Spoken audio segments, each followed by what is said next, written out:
សួ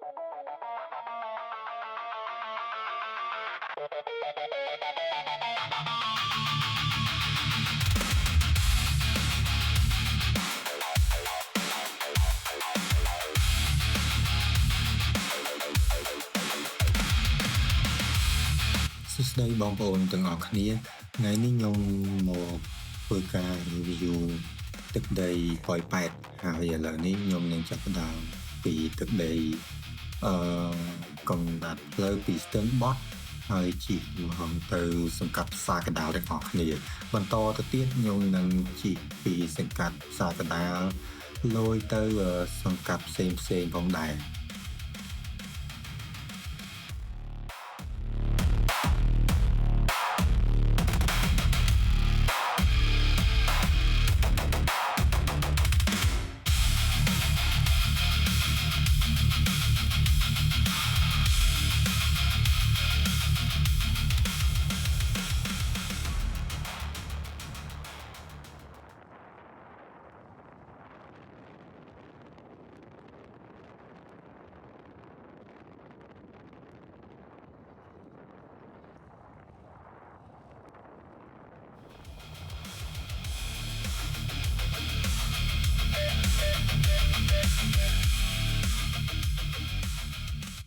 ក្នុងនាមខ្ញុំជាប្រធានក្រុមសង្គ្រោះ RT3 សូមធ្វើវីដេអូនេះដើម្បីបង្ហាញបងប្អូនទាំងអស់គ្នាឲ្យយល់ដឹងពីសុវត្ថិភាពសាធារណៈហើយផ្លូវដែលយើងកំពុងតែបត់ស្ដាំនេះគឺជាកំណត់ផ្លូវផ្សារកណ្ដាលអញ្ចឹងហើយវាស្ថិតនៅក្នុងតំបន់សង្កាត់ផ្សារកណ្ដាលហើយសេដ្ឋកិច្ចសង្កាត់ផ្សារកណ្ដាលនៅតែរឹងមាំដោយសារតែយើងអត់បានពឹងផ្អែកលើអគារអនឡាញនោះទេអញ្ចឹងបងប្អូនទស្សនាទាំងអស់គ្នាសិនណា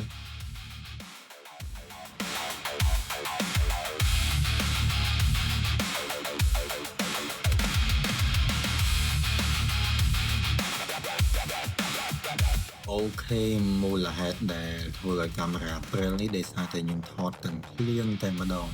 ហ្នឹងហើយឥឡូវហ្នឹងយើងហៅកន្លែងចតសិន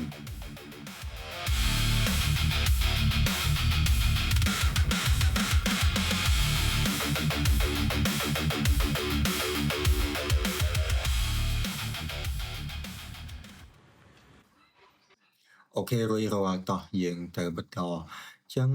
បងប្អូនទាំងអស់គ្នាថ្ងៃដែលខ្ញុំកំពុងតែថតនេះគឺមាននៅលើអេក្រង់ដែលខ្ញុំប្រើកាមេរ៉ាមកដើម្បីថតហើយចូលរួមសោកស្ដាយទាំងអស់គ្នារោងចក្រជប៉ុនដែលគេហៅថារោងចក្រនេះនៅសង្កាត់ផ្សារកណ្ដាលដែលរោងចក្រហ្នឹងធំជាងគេនៅទីក្រុងប៉ោយប៉ែតហ្នឹងនឹងបិទនៅថ្ងៃទី22ខែ10អញ្ចឹងហើយសង្កាត់ផ្សារកណ្ដាលនឹងធ្លាក់សេដ្ឋកិច្ចទៅមួយកម្រិតទៀតតែមិនថាយ៉ាងណាយើងចាំអត់មើលសិនជួនកាលទៅអភូតហេតុកើតឡើង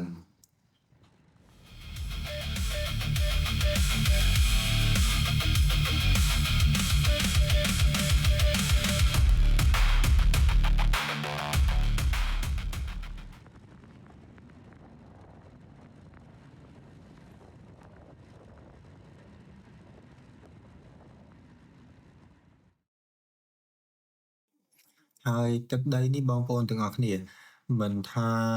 សង្កាត់ទាំង3សង្កាត់ទៀតមានចោរកម្មច្រើនយ៉ាងណាទេដោយហេតុខ្ញុំមកជាង9ខែខ្ញុំព្យាយាមដាក់យន្តការក្រៅពីក្រុមសង្គ្រោះដែលយើងធ្វើករណីព្រមត្តនជាក់ស្ដែង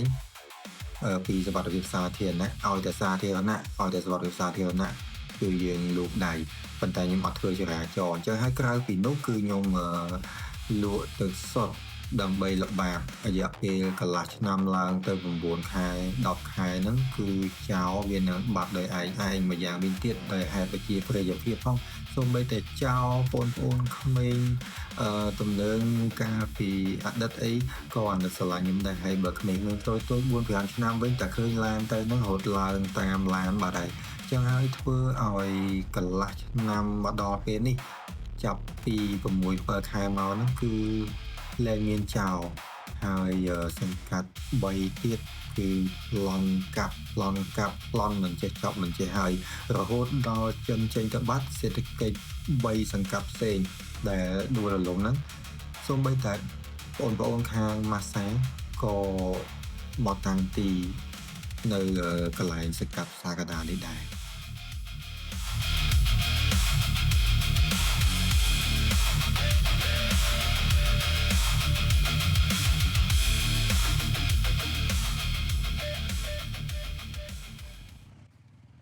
ហើយទីនេះគឺជាសានគោដែលជាតំបន់សេដ្ឋកិច្ចពិសេសអញ្ចឹងទៅឥឡូវនេះកុំឲ្យខាតពេកបត់ទៅវិញសិន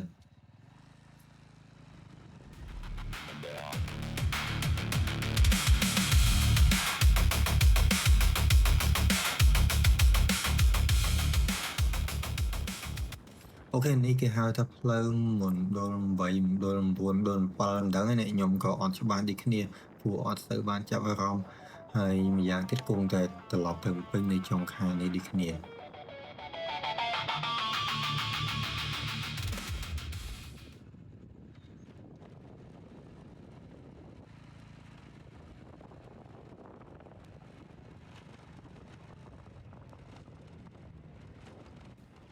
ចាប់ពីចំណុចនេះទៅយើងអាចស្រឡឹងមើលឆ្វេងស្ដាំដើម្បីដឹងថាបងប្អូនខាងម៉ាសាបានមកតាំងទីតាំងនៅ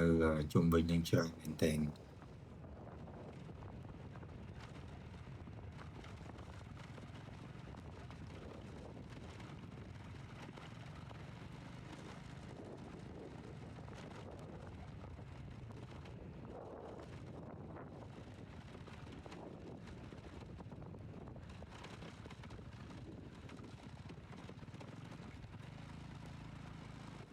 ហ្នឹងហើយបងប្អូនទាំងអស់គ្នានៅម្ដុំខាងស្ដាំដៃនេះការដែលខ្ញុំមកដំបងណាពេលខ្ញុំមករៀបចំក្រុមសង្គ្រោះដំបង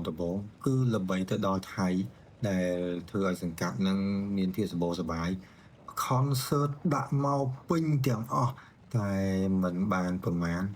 ក៏រលាយរលត់ទៅវិញតែកុំទាន់អស់សង្ឃឹមចាំមើលមួយរយៈទៀត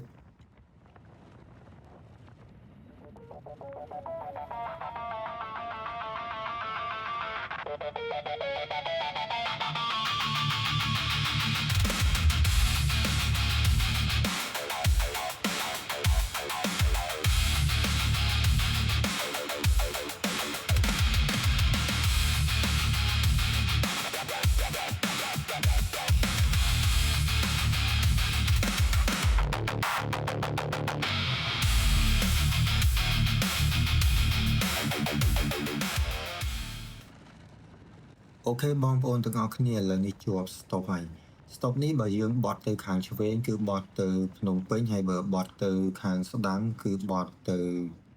ច្រកព្រំដែនហើយឥឡូវនេះយើងអត់បត់ឆ្វេងទេយើងនឹងបត់ស្ដាំដើម្បីទៅមើលនៅសង្កាត់ផ្សេង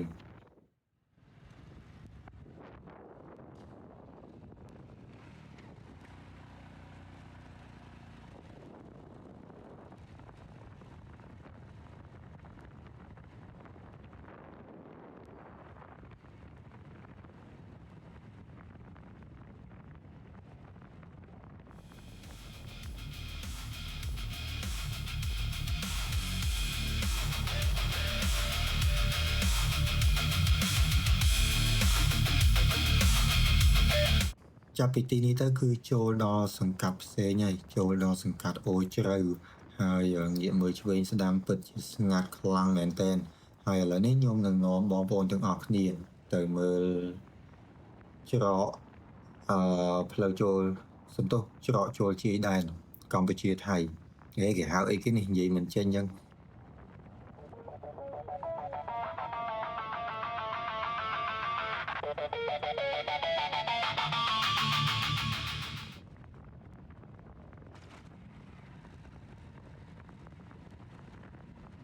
អូខេឥឡូវនេះយើងមកដល់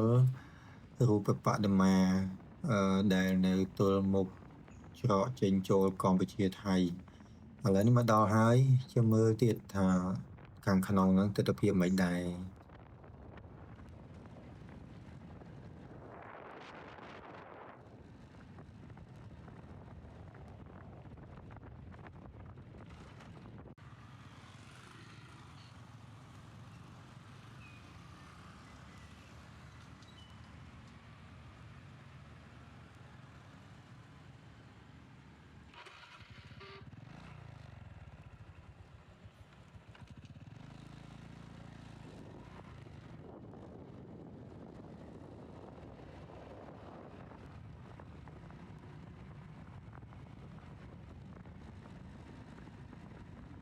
ចាប់ពីទីនេះទៅគឺកាស៊ីណូទាំងអស់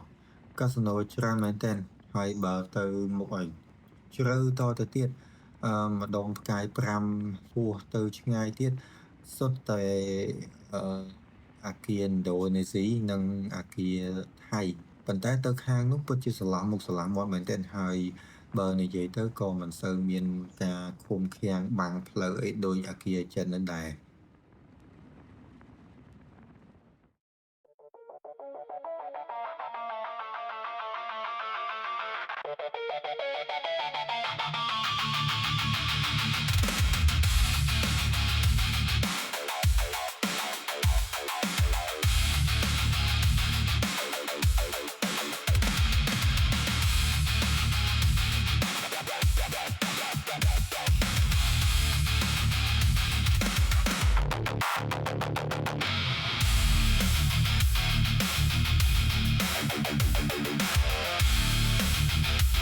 ហើយកន្លែងនេះគឺផ្សារទឹកពុះអូខេស្អាតណាស់ចូលទៅវាងមក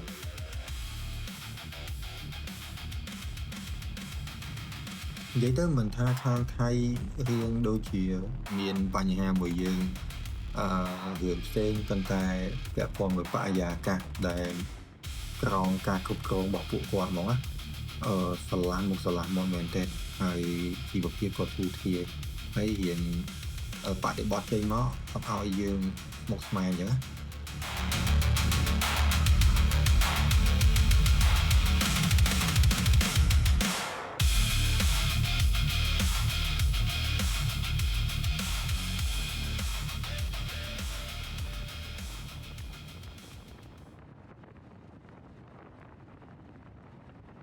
អូខេចាប់ពីទីនេះទៅចាប់ផ្ដើមមកដល់អាគារឥណ្ឌូនេស៊ីអាគារថៃ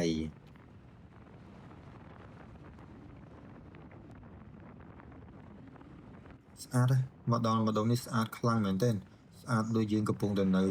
ផាតាយាក្នុងទឹកដីថៃ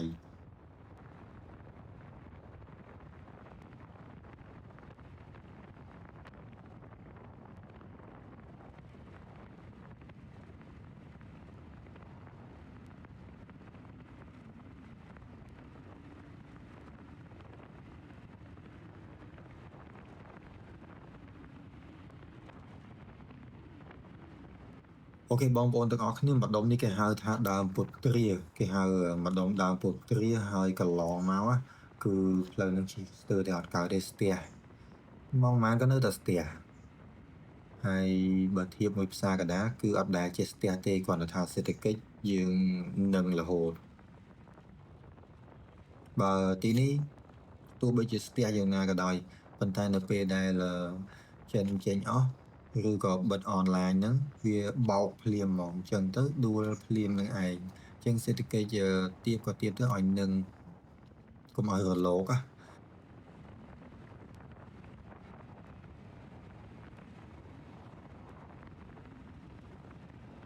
ខ្ញុំពិតជាខំចិត្តខ្លាំងមែនតើជាមួយផ្លូវក្រលុកនៅទីក្រុងប៉ោយប៉ែតខ្ញុំបែកបូមរហូតមកបែកបូមបែកកង់បែកបូមបែកកង់ពេលជិះម៉ូតូហើយជិះឡានវិញក៏ងាកបែកយ៉ាងបែកថាសអឺនិយាយទៅខូចជើងក្រោមឡានប៉ុន្តែដោយសារតែនឹកឃើញថាបងមន្ត្រីរាជការគាត់ហត់ខ្លាំងអញ្ចឹងទៅខ្ញុំចេះតែខំមាត់អត់មកចង់តែជេរទេ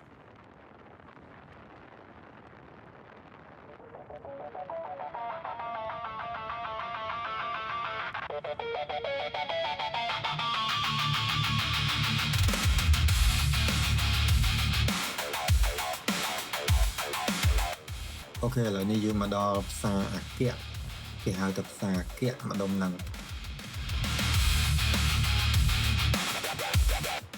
យើងចេញផុតពីផ្សារអគ្គនេះគឺយើងលាគ្នាហើយដោយសារតែវាមកដល់ផ្លូវធំវិញដែលតម្រូវបត់ទៅផ្សារកណ្ដាលវិញហើយខ្ញុំនឹងតម្រង់ទៅស្ទឹងបត់តែម្ដង